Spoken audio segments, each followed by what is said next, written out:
Well, welcome everybody. We're for our latest issue of London Interviews, and we're talking live today from the Global Hub in the centre of London, County Hall near London Eye. So a lot of visitors to London will be aware of that.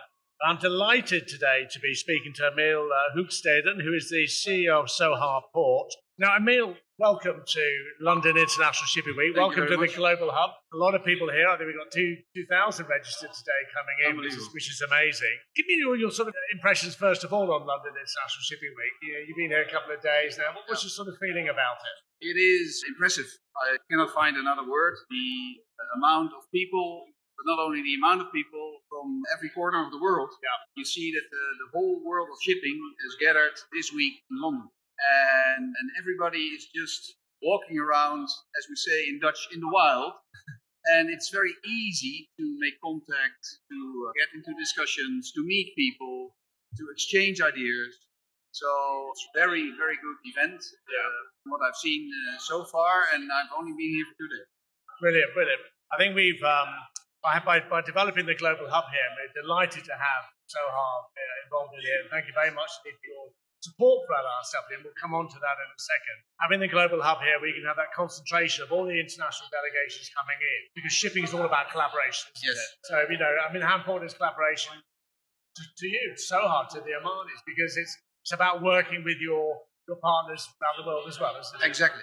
As you say, cooperation, partnerships, especially, that has always been, but it's becoming more and more a necessity. Because of the challenges, as you say, but also to get the opportunities out of the challenges, you need to work together. And we are at SOHAR, and Oman for that matter, we have established ourselves. We are relatively young as a port, 20 years of age, but we've been growing steadily and strongly, and we continue to grow. However, growing is one thing, but you also want to bring all your services, everything you have to offer, to that quality standard, the global level, big ports around the world. And to use those standards and make sure that people know if we go to SOHAR, it's reliable, it's efficient, it's transparent, there's value. And that is what we're working on, and it's exactly the reason why we're here, because of exchanging ideas, learning, and working in partnerships to develop SOHAR as a quality. Everybody, we've been talking to a lot of people in the industry in the run-up to our last stuff. Everybody's talking very, very positively about the Middle East as a regional cluster, what have you, and part of that. Is the Middle East going through a renaissance now? Is it, because there seems to be a real massive concentration of quality coming out of the region, but also a real passion and determination for the region to actually then start to work overseas. What are your thoughts on that? Well, I think determination is the right word, together with dedication and commitment. I think more and more companies, countries, governments in the Middle East want to up their game and also play in that global league of ports. And again, not only in size, but also in quality. And more you see that also in the Middle East, people look at port business, shipping business, as a cooperation business, partnership business. So for instance, there's a breakthrough in that cooperation between Oman and the UAE, because a rail connection is being constructed as we speak between SOHAR, Abu Dhabi and Dubai, Jebel Ali. And that should be operational in 2028, which is something that is on the cards, the drawing boards already for many years, but nobody dared to take a step, and now people are taking a step. So in that sense, I do think there's a determination, there's a strategy, and there's commitment in developing the Middle East as a port, shipping, logistics hub. Now bringing in that element of the rail there, that's very exciting. What's the strategy for SOHAR now moving forward? Because that's going to open up a lot of opportunities. Exactly. Of course, we are already very well connected overseas, and then we have land connection road to UAE and also the road to Riyadh, Saudi, but rail is really giving that extra dimension, and in terms of bigger volumes, more sustainable transport, lower costs, and we see as SOHAR, because we are a deep water port, so we have depth up to 25 meters. We are located outside the Strait of Hormuz and outside the Red Sea for that matter. So we are ideally located, come with big vessels, for large cargo, on offload, put it on a train, and then first to UAE, and later after 2008 also connected to Saudi Arabia. So we see for us really a gateway forward. We're now a gateway mainly for Oman, but we will become a gateway to the GCC. I mean, that's very exciting, isn't Yes. it? When you look at what's been happening politically as well, it gives you that outside of the Strait of Hormuz, you've got that access. So looking ahead now, I mean, as you say there with the investment, there are a lot of issues happening in shipping at the moment, geopolitics, we're just touching on that in a second. You've got digitalization, innovation, you've got decarbonisation.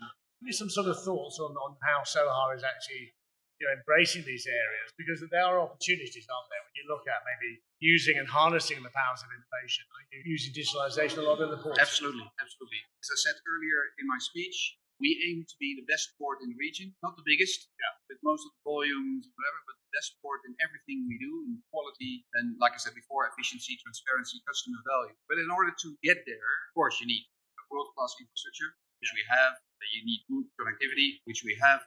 But you also need work on digitalizing all your operations, and that goes from digital twin to digitalize port management system, digitalizing all the services, permitting, creating efficiency, cutting out waste, and being more reliable and work lower costs. And so there's a huge opportunity for us. And next to that, it's the whole sustainable agenda, decarbonization, energy transition. We have a whole roadmap for that.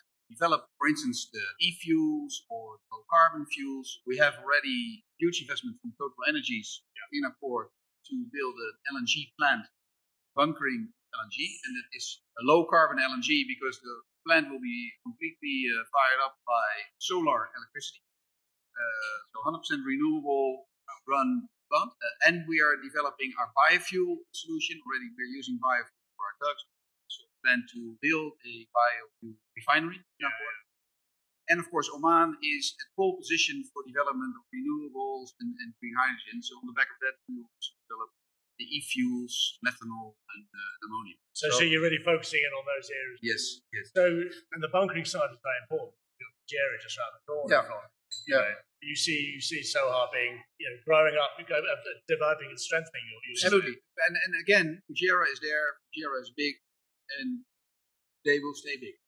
And I'm not saying that we will be as big as Fujairah or will take them, not at all. Just want to create bunkering offering that's interesting to a large part of the shipping community, and then build out our. Finally, really, you've also signed a number of MOUs today. One with London International Shipping Week, which means that we can be working very closely with you over the next 10 years, which is very exciting for us. Absolutely. What was the momentum behind that from SOHAR's point of view, from Oman's point of view? Why is LISW in London such a super important in that respect? Last year we celebrated our 20th anniversary. We were very young. And over those 20 years, we have been only focusing on growth, bringing in investment projects, building out the port, new terminals, new quays, new jetties, manufacturing. And we've been growing consistently and steadily till you come to a certain point where you say, okay, we will keep on growing, but we also focus now more on the quality and the standards and trust in the offerings that we have. And then you really need to reach out to the global shipping community, ports community, logistics community. So then we need to partner up with companies, organizations like London International Shipping Week. And like today, that we can tell, because if you say Port of Shanghai, Port of Singapore, Port of Rotterdam, everybody knows. If you say Port of SOHAR, maybe some know, maybe some say, I think I've heard about it, and maybe some don't know. So we need to show what we're capable of, and we need to reach out and say, we want to work with you. And then the platform LISW is a fantastic platform. Brilliant. It's so honoured and delighted to have you here this week, and I look forward very much to working with you over the next 10 years. As we see LISW is really just hit home really what the industry needs. It needs that interaction, collaboration, and London International Shipping Week gives that. And we're very, very excited and proud of that with the work that we're doing with the international community. So we look forward to continuing with you. Looking forward to that. Really, Emile. Thank you very much. Thanks so much for your time today. Thanks so much.